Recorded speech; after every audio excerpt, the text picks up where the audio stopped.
Page LE9, writing equations of parallel and perpendicular lines.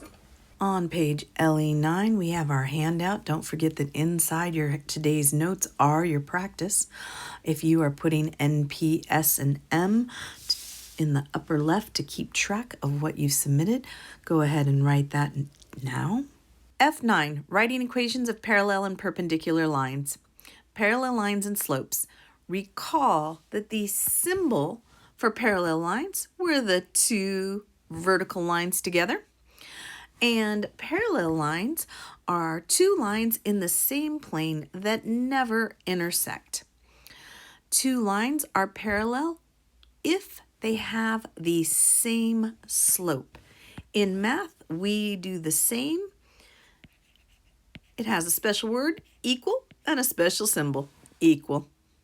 Now, a couple of things. All vertical lines are parallel. Recall, vertical lines are up and down, and their slope is undefined.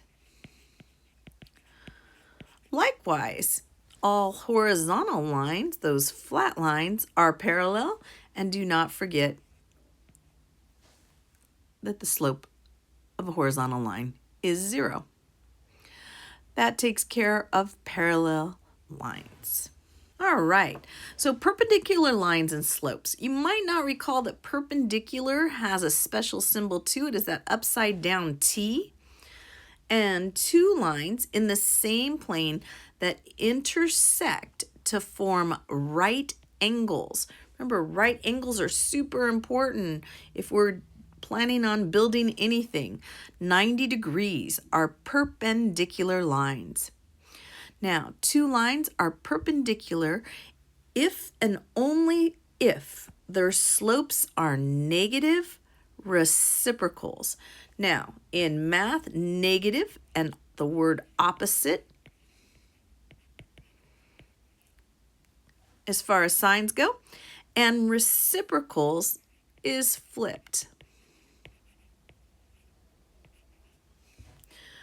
So, one of my students coined the term, "Oh, Turner, that's a flop." And I went, "A flop?" Yeah, because it's flipped and it's opposite sides. It's flops. All right. Our third point, vertical lines are perpendicular to horizontal lines. So how do we do this? The instructions say state the slopes of both a new parallel and a new perpendicular line. Well, we are in the form of y equals mx plus b.